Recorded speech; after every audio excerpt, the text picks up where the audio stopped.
What would your life look like if fear no longer had a voice? Not silenced for a brief moment, not managed, tamed, or bargained with, but erased, vanished, gone, dead. Imagine opening your eyes each morning without hesitation, without second guessing, without that inner voice insisting you're not prepared, not worthy, not enough. What choices would you finally make? What doors would you dare to break open? What dreams would you pursue with relentless, unstoppable fire? Because the truth is, fear itself is not the enemy. Surrender island. Fear is natural, primal, it whispers and it warns, but it only prevails when you obey it. And every time you trust it, every time you shrink instead of moving forward, you exchange power for comfort. You trade growth for safety. You freeze, you suffocate, you stand still, not because you lack strength, but because fear has deceived you into believing that stillness is survival. But not today. Today we uncover fear for what it really is: a liar, a story, a shadow pretending to be real. And today we bury it, not with shallow hype or empty inspiration, but with truth, with discipline, with practice, with a purpose greater than your excuses. In the next few minutes, you're going to learn how to stop fleeing from fear and start pursuing it. You'll learn how to stand firm even when your hands tremble, how to act before fear disappears, and how to shape a mind so sharp and disciplined that fear has no place left to live. So inhale deeply, step forward, and don't look back, because this is the day you destroy fear. Let's make one thing clear. Fear is not your true enemy. Fear is instinct, ancient, embedded into your biology to protect you. And in many ways, it has preserved your life. But what fear was never designed to do is lead you. It was never meant to be your guide, your counselor, your decision maker. Yet that is exactly what most people allow it to become. They let fear grip the wheel, and then they wonder why their life feels like it's stuck going in circles. You feel fear when you are about to face something unfamiliar, something risky, something that threatens your comfort or sense of control. That's not weakness. That's your brain performing the job it was wired to do. But here's the truth most never hear. Fear itself isn't what holds you back. Inaction is the true enemy. It's not the fear you feel. It's the pause you take because of it. It's the chance you never chase, the silence you choose instead of speaking, the dream you push aside for some later day. Most people are waiting for fear to vanish before they ever move. They're waiting to feel confident, to feel certain, but that moment never arrives. Because courage is not the absence of fear. It is the decision to act in the middle of it. And if you're waiting until you feel ready, you'll wait forever. The ones who shift mountains, transform industries, and write history, they feel fear too, yet they advance anyway. That is the difference. That is the advantage. You don't have to be fearless. You just have to stop treating fear like an order. You must stop granting it authority it never deserved. Fear can ride in the passenger seat fine, but it will never hold the wheel, not anymore. And here's where the power lies. The more you move through fear, the smaller it becomes.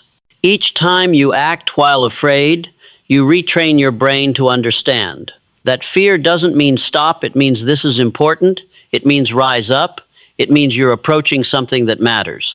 Repetition reshapes reality, and the more often you confront fear directly, the weaker its grip becomes. You turn into someone fear cannot inhabit, because you conditioned your mind to act before fear could take root. So the next time it rises in your chest, remember this: you don't need less fear, you need more action. Don't analyze, don't overthink, don't bargain, just move. Because fear despises momentum, and the instant you act, fear begins to crumble. Fear is a master of stories. It weaves lies so convincing, so emotionally charged, that they feel like truth. But here's the harsh reality. Fear lies, and its most dangerous lies are about you. It murmurs that you're not ready, that you're not intelligent enough, talented enough, deserving enough, that if you try, you will fail, that if you speak, people will laugh, that if you chase your dream, you'll crash and burn. And because fear speaks in your own voice, you believe it. You accept it as truth, not realizing it's only a story. A story you've replayed so many times, it feels familiar, but familiar doesn't mean true. Fear feeds on imagination. It takes one uncertain moment and spins a movie around it. You don't just anticipate a tough conversation, you see it collapsing in disaster. You don't just hesitate to attempt something new, you see yourself failing publicly and permanently. You don't just fear rejection, you envision humiliation, abandonment, and proof that you never had what it takes. And that is how fear triumphs not through truth, but through repetition. The more you rehearse the worst case scenario in your mind, the more your nervous system accepts it as reality. And when your brain believes the threat is real, it floods your body with commands to retreat, heart pounding, breath shallow, muscles tight. Suddenly you are no longer living in the present. You're trapped in a future that hasn't even happened. And in that prison, even the smallest step forward feels impossible. But here's the breakthrough. If fear is created through repetition, then so is confidence. If fear is nothing but a story, then you can tell a greater one where you speak and are truly heard, one where you leap and actually land, one where you stumble yet rise stronger. Because the truth is, the mind cannot distinguish between memory and imagination. If you can picture defeat, you can also picture victory. If you can rehearse failure, you can just as easily rehearse triumph. This is the real battlefield, not out there, but inside your mind. And the moment you stop accepting fear's script and begin rewriting it, you reclaim control. You don't need to feel courageous in order to act with courage. You don't have to feel completely sure to move forward. You simply have to stop handing fear the microphone. The voice inside your head is powerful, but it doesn't always speak truth. Its greatest deception is convincing you that fear is your limit. It's not. It's a signal. It's the marker that you're standing on the edge of your growth, and what happens beyond that edge is entirely up to you. Fear multiplies in darkness, in silence, in avoidance. The more you hide from it, the larger it grows. The more you try to outthink it, the louder it becomes. Because fear doesn't fade with time, it shrinks with exposure. And this is the mistake most people make. They wait for courage to show up before they leap. They wait for fear to dissolve before they take the first step. But courage does not appear before action. It is born through action. Picture yourself standing at the edge of an icy pool. You can test the water with your toe, walk away, return tomorrow, overanalyze it again, and still feel the chill just by looking. Or you can dive in, shock your system, let your body adjust, and within moments the fear is gone. Why? Because you confronted the exaggeration your mind created. That is exposure. It's not about being fearless, it's about being willing. Willing to feel the fear and keep stepping anyway. Willing to look uncertainty in the eye and declare, you're not the end, you're the beginning. This is how you destroy fear, not by avoiding it, but by exposing it. You lean into what unsettles you. You practice what feels uncomfortable. You make it familiar. And the more familiar it becomes, the weaker its grip. Speak even when your voice trembles. Show up even when your hands shake. Launch the idea even if it isn't perfect. Ask the question even if you dread the answer. That is the practice, that is the training ground, because repetition reshapes reality. The first time is terrifying, the second time uneasy, the 10th time becomes routine, and the 100th time it's freedom. The people you look up to, the speakers, the leaders, the innovators, the fighters, they didn't begin fearless, they began frightened.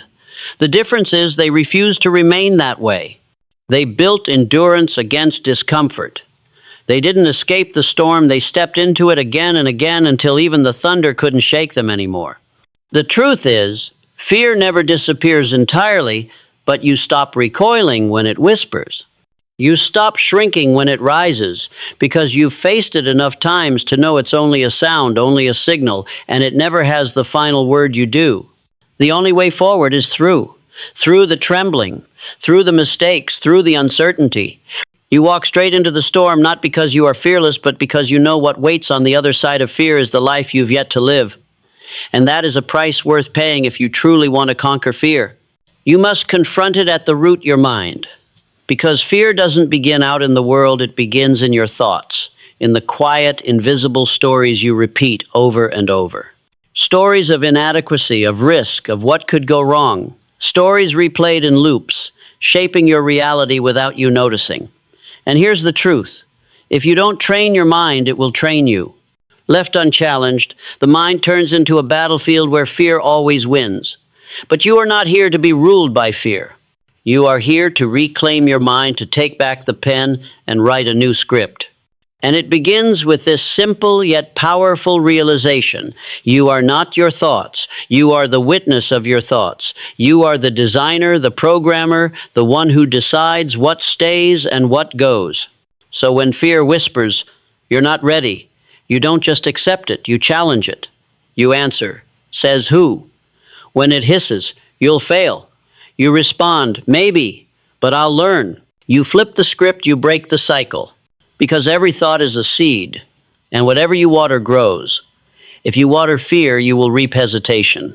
But if you nourish courage, if you saturate your mind with strong, intentional, disciplined thoughts, then confidence becomes your natural state.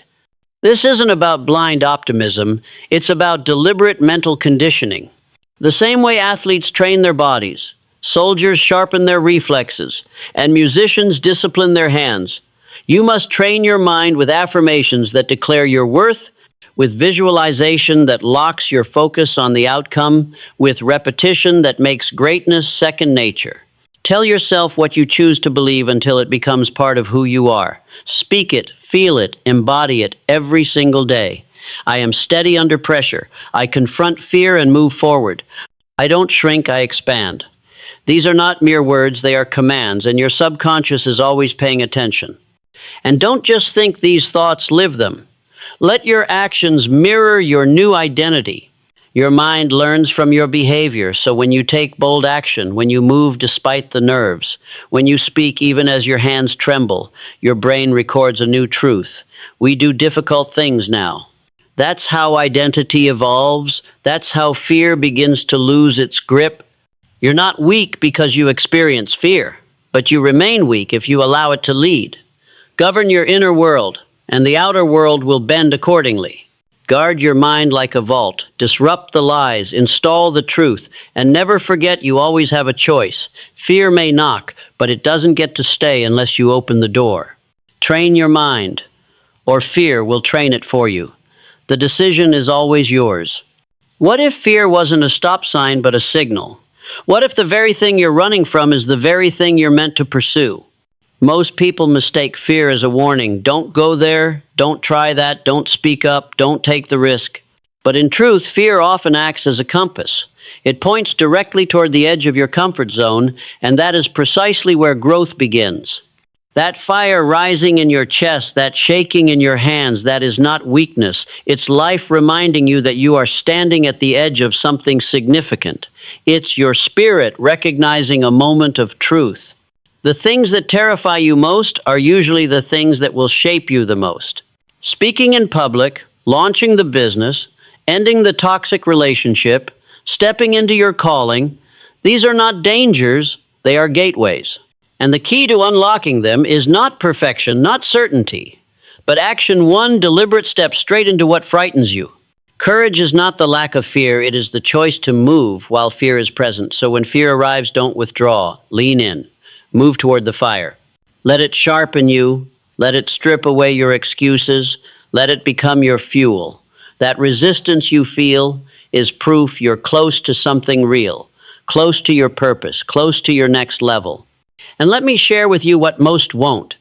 Fear never disappears completely. Not for the brave, not for the accomplished, not even for the legends. The fear remains, but they've learned how to coexist with it. They've practiced walking forward even while trembling. That is what makes them fearless, not the absence of feeling, but the refusal to let fear own them. So the next time fear approaches, say, "Thank you, I see you, but I'm not stopping." Then take the step, make the call, hit publish, say yes, say no, speak the words that scare you. Because the moment you lean toward the fire, fear starts to dissolve, and what remains is freedom. Here's a truth few are willing to accept. You will never become fearless by waiting until you feel brave.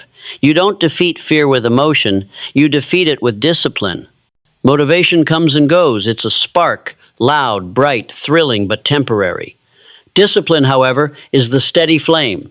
It is the driving force behind every fearless life. Because when you teach yourself to act, not when you feel like it, but when the moment requires it, you become powerful. You become untouchable. Courage is not a lightning strike. It's a choice, a daily choice to show up, to do the hard work, to lean into discomfort over and over, even when your mind begs for safety, especially then. This is what the great ones know. They don't wait to feel confident, they move, and confidence arrives later. They don't wait for fear to disappear, they do the thing anyway, and fear learns it has no authority there. Discipline silences fear because it eliminates the debate. There is no inner argument, no should I or shouldn't I. The decision is already made. The alarm goes off, you get up. The challenge is tough, you face it anyway. The voice of doubt whispers you walk forward in spite of it. That is discipline, and that is how the fearless are forged. The truth is, the more you act in fear's presence, the more you rewire your brain. You train it to recognize that fear is not danger, it is information. And information doesn't rule you, it guides you. So ask yourself, are you living by emotion or are you living by principle? If fear is still dictating your choices, it's time to make the shift. Create habits that fortify your mind. Surround yourself with reminders of your vision. Keep the promises you make to yourself. One small act of courage every single day, and soon you'll wake up asking why you ever allowed fear to run your life. Discipline makes you consistent, and consistency makes you unstoppable. Picture this. You're lying on your deathbed, moments from the end. Around you are not just your memories, but the ghosts of every dream you abandoned, every chance you never took, every version of yourself that could have been, and they stare at you with one haunting question. Why did you let fear choose for you? Understand this. Fear doesn't just steal moments, it steals your legacy. It convinces you to shrink, to hide, to sit down when you were created to stand tall. But what if you knew the true cost? What if you could see the future fear has been quietly robbing from you? That's the tragedy most people never recognize. They think they are choosing comfort, safety, familiarity, but in reality they are burying their greatness beneath excuses. They are trading influence for ease, legacy for security. Let me make this clear. No one remembers the man who kept quiet. No monuments are raised for the woman who never took a risk. The world is changed by those who felt fear and moved forward anyway, by those who stood tall, spoke boldly, and advanced despite the tremor in their voice or the knot in their stomach. Fear will always tempt you with comfort, but legacy requires discomfort. It requires pain, sacrifice, risk. It demands that you choose what matters more, the judgment of others or the judgment you'll give yourself when your time is gone. So ask yourself right now, what story will your life tell when you're no longer here? Will it whisper of missed chances and quiet regrets, or will it thunder with the sound of someone who chose mission over paralysis, action over hesitation, courage over comfort? You don't need to have every step mapped out. You only need to refuse to let fear write the final line. Because your legacy is being recorded no matter what, and only one version ends with freedom. If fear is a liar, then routine is the truth teller, because it's not mindset alone that destroys fear, it's action. It's not about one dramatic, heroic leap, but about the small, consistent habits that hardwire courage into who you are. The fearless are not born brave, they are shaped by discipline. And every day they carry out simple rituals that suffocate fear before it can even speak. Start here. Each morning, choose something uncomfortable. Not extreme, not reckless, just something that makes your heart race a little faster, a cold shower, a difficult conversation, a phone call you've been avoiding. Why? Because the nervous system must be trained. And when you condition your body to withstand discomfort, fear begins to loosen its hold. Second, move. Physically move, whether that's lifting, running, or walking. Motion destroys stagnation, and stagnation is where fear thrives. When you move your body, your mind follows. Confidence rises, clarity returns, energy flows, and fear has no space in a body that stays in motion. Third, speak strength into your mind. Affirmation is not foolish, it's warfare. The words you repeat become the beliefs you carry. Every morning, stand tall and declare, I am not afraid. I do not shrink. I am here to lead. Say it until you believe it, then prove it with your actions. Fourth, claim the first victory of the day. Make your bed. Arrive on time. Complete the task you don't want to. Because when your day begins with a win, fear loses part of its power. And when those wins stack, they create momentum. Momentum is what makes the impossible begin to feel inevitable. Finally, reflect every evening. Ask yourself, where did fear whisper today? And where did I push back? This is how you sharpen. This is how you grow stronger. You don't become unshakable by avoiding fear, but by confronting it again and again until it breaks. Before anything else, understand this: the fearless life is never an accident. It is shaped with intention, reinforced with repetition, and guarded by uncompromising self-respect. If you truly want to destroy fear, don't wait for courage to magically appear. Train it, construct it, practice it, one decisive action at a time. Today, we don't just discuss fear, we bury it. Because the truth is, fear dies the moment you stop feeding it, the moment you stop surrendering to it, the moment you realize it only carries the authority you have given it. From this point forward, you reclaim that power. No more waiting, no more hesitation, no more shrinking yourself to fit the comfort of others or the lies of your past. You were not born to live small. You were not designed to tiptoe through existence avoiding risk. You were built to walk into fire and emerge refined. This is the moment, not tomorrow, not when you feel ready. Now. You bury fear, you silence doubt, you take the first step, then another and another, until you forget what it ever felt like to be controlled by hesitation. And when fear returns, as it always will, you will meet it with a smile. Because now you recognize its tricks. You've studied it, endured it, and trained both your mind and body to advance regardless. Fear no longer casts a vote in your future. Only your vision does. Only your mission does. So stand tall, straighten your back, and stare fear in the face one final time. Say, thank you for the lessons, for the growth, for the clarity. Then turn and say goodbye, because you are finished letting fear dictate who you become. This is your time.